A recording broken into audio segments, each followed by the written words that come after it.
Robinson Crusoe Level 2. Chapter 30, Son. I needed some time to prepare for the journey. I had to think about what to take with me. In fact, I didn't need to take many things. I decided to take my dog, my parrot, my book, and some other small things. I also took the money, gold and silver which I found in the ships. They were finally useful to me. I met with the prisoners again. I showed them my corn and my animals, and I told them about the island. Then I went on board the ship. We left the island on the 19th of December, 1686. It was 27 years, 2 months and 19 days since I first stood on the island. First we went to the island where Friday's people lived. The Spanish and Portuguese sailors were very happy when they saw us. They were happy that we had a ship. Now we didn't have to build a new ship. We could go to Europe. My dog was very happy too. When he saw one of the Spanish sailors, he ran to him very quickly. He jumped on him. He was extremely happy. The Spanish sailor was his owner. He was very happy too. He started to cry when he saw his dog. It was a very emotional meeting. The sailors started to prepare for our journey across the ocean. Friday had to make a decision. He could stay with his people, or he could go to Europe with me. He needed some time to think about it. We stayed on the island one night. In the morning I asked Friday if he made a decision. He told me that he wanted to go with me to Europe. He prepared everything for the journey. We were ready to go. We started our journey. 2 months later, after a safe journey across the ocean, we arrived to London. London was the capital of England. For me it was after 35 years. It looked like the whole world changed in that time. London was a different city. There were some new houses, streets, roads, shops, parks, and big bridge across the river. But it wasn't all. People also changed. They had different clothes. Women had different hairstyle. Men had different hats and new types of guns. People used new tools which I didn't see before. They had new names for these tools. It was all very interesting. The style of music in the pubs was also different. I heard new songs. I liked this new style. I wanted to sing these new songs. From London I returned to my town, York. My parents were both dead. I found some relatives. My sister, my uncle, and my aunt were still alive. They were happy to see me, but they thought that I was long dead. So I had no rights to family's money or land. But I could stay and live in their house. England was a big shock to Friday. Everything was so new for him. He saw so many things for the first time in his life. It was all very interesting for him. He liked this new experience. What he didn't like was the cold weather in winter. It was February. Snow, ice, freezing weren't good for him. It wasn't logical to him why we lived in such conditions. I told him that in summer the weather is much better. I sent a letter to Brazil. I still knew the address very well. I wanted to contact people in Brazil. I wanted to know if my wife was still alive. I wanted to know if my plantation still existed. But I didn't know what to expect. The connection was broken many years ago. In May, I got a letter and some packets from my wife. She wrote that she was waiting for 10 years. Then she stopped believing that I was alive. She married again and she had a family. But her new husband died 2 years ago. I also got a letter from my wife's father. He took care of my plantation. In his letter he wrote detailed calculations of the expenses and profit from the plantation during all these years. They both sent me many nice presents. They sent some nice skins and a little box full of gold. They also sent me some boxes of sugar to sell. My wife had also a big surprise for me. She wrote that I had a son. It was great news. He was born 8 months after I left Brazil. He was now a big man and he wanted to meet me. So many things happened to me in a short time. It was shocking. I wanted to cry. Then I wanted to laugh. All the emotions were too much for me. I wasn't able to be calm. I stood up. I sat down. I stood up again. I walked around the room. I laughed. Then I cried again. When I was calm a little, I started to think about what to do.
Chapter 30, Son. I needed some time to prepare for the journey. I had to think about what to take with me. In fact, I didn't need to take many things. I decided to take my dog, my parrot, my book, and some other small things. I also took the money, gold and silver which I found in the ships. They were finally useful to me. I met with the prisoners again. I showed them my corn and my animals, and I told them about the island. Then I went on board the ship. We left the island on the 19th of December, 1686. It was 27 years, 2 months and 19 days since I first stood on the island. First we went to the island where Friday's people lived. The Spanish and Portuguese sailors were very happy when they saw us. They were happy that we had a ship. Now we didn't have to build a new ship. We could go to Europe. My dog was very happy too. When he saw one of the Spanish sailors, he ran to him very quickly. He jumped on him.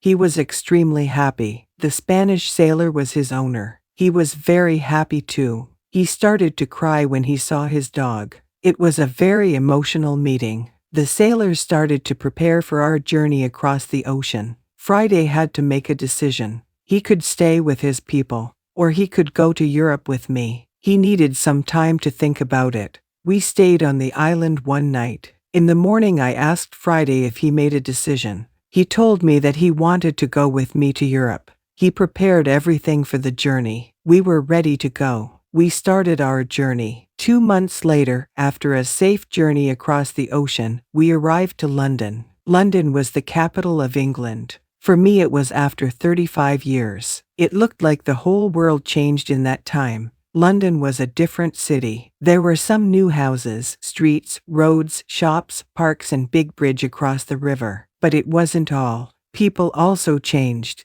They had different clothes. Women had different hairstyle. Men had different hats and new types of guns. People used new tools which I didn't see before. They had new names for these tools. It was all very interesting. The style of music in the pubs was also different. I heard new songs. I liked this new style. I wanted to sing these new songs. From London I returned to my town, York. My parents were both dead. I found some relatives. My sister, my uncle, and my aunt were still alive. They were happy to see me, but they thought that I was long dead. So I had no rights to family's money or land. But I could stay and live in their house. England was a big shock to Friday. Everything was so new for him. He saw so many things for the first time in his life. It was all very interesting for him. He liked this new experience. What he didn't like was the cold weather in winter. It was February. Snow, ice, freezing weren't good for him. It wasn't logical to him why we lived in such conditions. I told him that in summer the weather is much better. I sent a letter to Brazil. I still knew the address very well. I wanted to contact people in Brazil.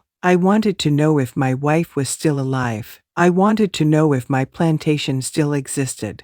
But I didn't know what to expect. The connection was broken many years ago. In May, I got a letter and some packets from my wife. She wrote that she was waiting for 10 years. Then she stopped believing that I was alive. She married again and she had a family. But her new husband died 2 years ago. I also got a letter from my wife's father. He took care of my plantation. In his letter he wrote detailed calculations of the expenses and profit from the plantation during all these years. They both sent me many nice presents. They sent some nice skins and a little box full of gold. They also sent me some boxes of sugar to sell. My wife had also a big surprise for me. She wrote that I had a son. It was great news. He was born 8 months after I left Brazil. He was now a big man and he wanted to meet me. So many things happened to me in a short time. It was shocking. I wanted to cry. Then I wanted to laugh. All the emotions were too much for me. I wasn't able to be calm. I stood up. I sat down. I stood up again. I walked around the room. I laughed. Then I cried again. When I was calm a little, I started to think about what to do.